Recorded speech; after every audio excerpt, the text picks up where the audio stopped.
2장으로 넘어가서 스트레스 벌이 조정당할 것인가 조절할 것인가. 지금까지의 생각 과정이 무엇인지, 그 이면에는 무엇이 작용하는지, 그것이 어떤 식으로 삶의 안정과 행복을 느끼는 기반에 또 이거 약화시키는지 알아봤다. 스트레스 받기로 프로급이고 걱정하기로는 올림픽 경기에 출전하고 남을 엔지의 사례를 보자. 엔지는 자신이 모든 일을 지나치게 많이 생각해서 스트레스를 너무 많이 받는다는 사실을 이미 알고 있다. 엔지. 자, 이렇게 불가능한, 모든 일에 불가능한 상황이 되는데, 이것은 어떻게 우리는 사고를 바꿔야 된다. 사고 과정을 의식적으로 인식하고, 스트레스를 적극적으로 관리하고, 실제 세계의 생각을 집중하는 현실적인 기법을 배우도록 해야 한다. 생각 과잉을 극복하고, 사실 생각이 너무 많은 사람이 할 수 있는 최고의 기술은 인식과 불안을 구분하는 것이다. 인식은 중립적이고 편안하고 고요하다. 반면에 불안에는 감정이 담겨 있고 그 감정에 휩쓸리는 경우가 많다. 생각이 너무 많은 사람은 단순히 인식 필요한 상황에서도 불안에 빠져드는 일이 잦다. 예, 그런 상황이 생긴다. 불안은 지금 너무 많은 일이 일어나고 있어서 대처할 수가 없다라고 비명.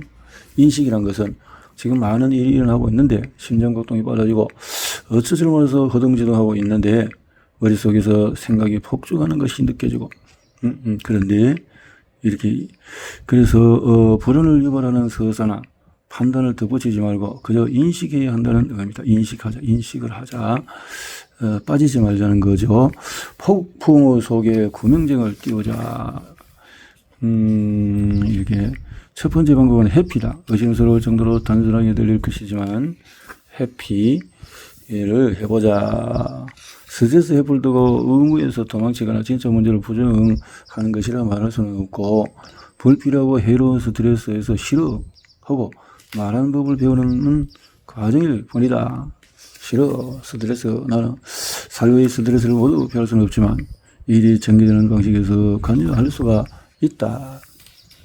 스트레스 요인을 피할 수 없다면 그것을 없애기 위해서 무엇을 할 수 있는지 스스로에게 질문해보자. 할 수 있는 일이 많지 않다는 답을 얻었다면 그 다음 단계로 나아가 그것을 수용해야 할 수도 있다. 그렇다면 싫은 상황을 어떻게 수용할 수 있을까? 먼저 싫으면 싫은 것이라고 있는 그대로 받아들여야 한다. 수용은 싫다고 느끼는 자기 감정을 부정하는 척하는 게 아니다. 그런 감정을 느껴도 괜찮다고 인정하는 것이다. 자기 감정을 있는 그대로 받아들여야 한다. 남자친구에게 문자 메시지로 이별을 통보받았다고 가정해보자. 그의 결심을 바꾸기 위해서 내가 할 수 있는 일은 무엇일까? 거의 없다. 하지만 친구에게 전화를 걸어 자신의 감정을 털어놓음으로써 상황을 수용하려고 노력할 수 있다. 나에게 잘못한 사람을 용서할 방법을 찾으려고 애쓰는 것도 일종의 수용이다. 용서는 상대방이 아니라 자신을 위한 일임을 기억하자. 상대방에게 분노하고 그 사람을 비난하는 스트레스와 에너지에서 자신을 자유롭게 풀어주는 행위이다. 수용은 사건을 바라보는 방식에도 미묘한 변화를 준다.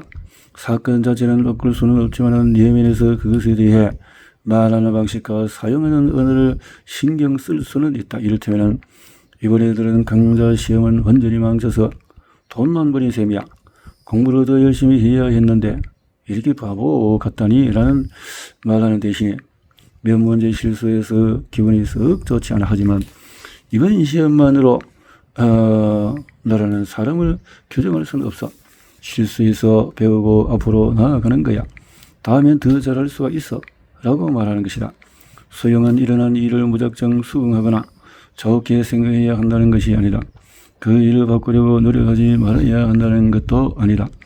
현실적으로 바꿀 수 없는 부분은 품위 있게 받아들이고 할 수 있는 일에 집중해야 한다는 뜻이다. 장기적으로 봤을 때 적응할 수 있는 상황이라면 우리는 스트레스를 받더라도 최선을 다한다. 스트레스에 적응하는 것은 삶에 더 잘 대처하고자 자신을 바꾼다는 뜻이다. 우울한 생각을 하지 않으려고 노력하고 의도적으로 낙관적인 사람이 되고자 연습하는 것도 방법이다. 관점을 바꾸면 상황을 달리 바라보게 된다. 같은 일이 위기가 될 수도 도전이 될 수도 있다.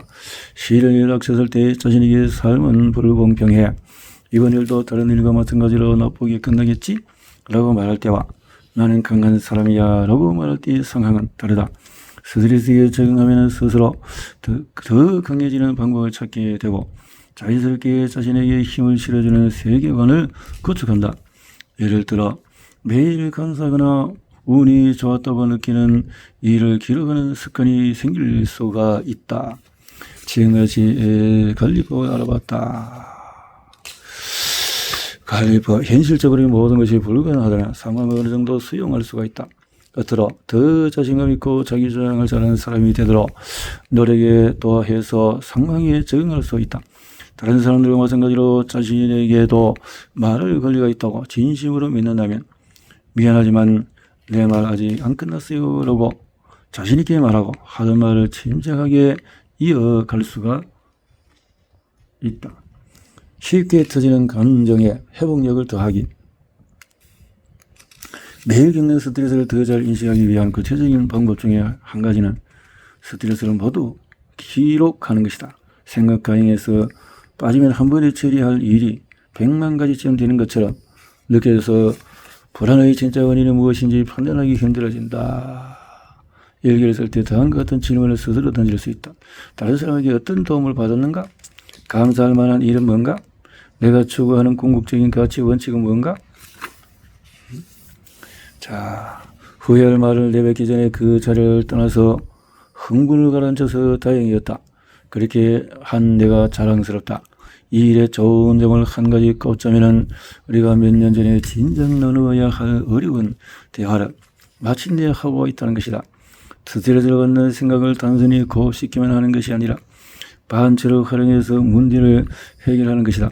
일기를 쓰면서 내 관점을 서서히 바꾸면 스트레스 받는 사건이 일어나는 순간에도 긍정적인 관점으로 전환할 수 있다. 앞서 언급한 연구에서 발견한 흥미로운 사실은 PHA를 활용하는 사람들의 감정 회복력 측정 점수가 더 높았다는 것이다. 다시 말해 PHA를 활용하는 사람들은 스트레스 상황에서 회복할 수 있다고 더 굳게 믿었다. 이 연구 결과는 스트레스 해소법을 통해서 불안을 회피하는 것만이 장기적인 관점에서는 효과가 없을 가능성이 높다는 증거이기도 하다. 생각가인가 스트레스로 지친 뇌를 쉽게 흥분하고 말을 듣지 않는 개에 비유해보자. 그리고 앞서 설명한 기법을 이 개가 넓은 들판을 수십 바퀴 돌 수 있게 해주는 방법이라고 생각해보자. 들판을 뛰던 개는 결국 지치기 마련이다. 훈련은 개가 힘이 빠진 뒤에야 가능하다. 그러나 흔히 말하는 스트레스 관리법을 통해 개를 어딘가에 묶어놓기만 한다면 단기적으로는 약간의 통제가 가능할지 모르지만 개는 여전히 더 흥분하기 쉬운 상태일 것이다. 그리고 정신적으로 지친 상태라면 당면한 문제를 더 명확하게 생각하지 못할 것이다. 스트레스 일기의 효과를 발휘하게 할 유일한 비결은 더 긍정적으로 방향으로 나아가고 있는지 꾸준히 확인하는 것이다. 단순히 감정을 운출하고 불평만 해서는 안 된다. 시간이 지남에 따라서 더 건강하고 균형 잡힌 표현으로 바꾸도록 해야 한다. 이를 위해서는 앞서 언급한 질문을 자신에게 계속 던져야 한다. 스트레스는 NG가 스트레스 해소에 성공하지 못한 이유는 스트레스 받는 생각을 정면으로 마주하지 않고 본질을 회피한 탓이다. 즉 스트레스의 실체를 제대로 인식하지 못했기 때문이다. 이는 스트레스로 인한 문제가 있다는 것을 알지만 스트레스가 정확히 어디에서 왜 어떻게 언제 오는지 모른다는 뜻이다. 스트레스 일기는 객관적이고 활용하기 좋은 자료이다. 스트레스 일기를 통해서 구체적으로 인식하는 방법은 간단하다. 일기를 쓸 때 항목마다 날짜와 시간 그리고 그때 기분을 기록하는 것이다. 며칠 이렇게. 그래서 가장 빈번한 스트레스 원인은 뭔가 찾아보고 패턴을 이런 일들이 일반적으로 생산성에 어떤 영향을 미칠까? 그 어떤 효과를 또 만들 수 있을까? 스트레스 소주는 이렇게 어느 정도 스트레스는 삶에 필요한 것이지만 빠져버리면 안 된다는 거죠. 스트레스 일기를 영원히 쓸 필요는 없다. 해서 치유가 되면은 계속 할 필요는 없는 거죠. 스트레스가 지속된다면 분리 저널을 시도해보자. 분리 저널은 매일 목표, 우선순위, 기억을 짧은 메모로 기록하는 방식이다. 예. 불안의 소용돌이에서 벗어나기. 5, 4, 3, 2, 1 그라운드 기법. 기록은 뒤. 이제 설명할 방법은 공황발작을 경험하는 사람들이 자주 쓴다. 불안의 소용돌이에 휩쓸리기 전에 그 소용돌이를 멈추는 방법이지만 공황장애를 앓지 않더라도 도움이 될 것이다. 생각과 행은 두려움과 공포증 같은 더 복잡한 문제와 똑같은 방식으로 작용하기에 이들과 같은 방식으로 제어할 수 있다. 개념은 단순하다. 생각과 행, 반초, 스트레스에 빠질 때 그 순간에서 벗어나는 것이다. 그래서 먼저 주위에 보이는 5가지 사물을 찾아보자. 모퉁이에 달린 등, 자신의 두 손, 벽에 걸린 그림 같은 것일 수도 있다. 다음으로 만지고 느낄 수 있는 4가지를 찾아보자. 또 3가지 숨소리, 자동조동, 새소리 같은 거. 또 냄새 맡을 수 있는 2가지 비누 냄새냐, 흙냄새, 끝으로 맡아볼 수 있는 1가지는 혀끝에 맴도는 커피 맛인가, 어떤 것인가. 표면적으로 봤을 때 이 기법의 핵심은 주의를 분산하는 것이다.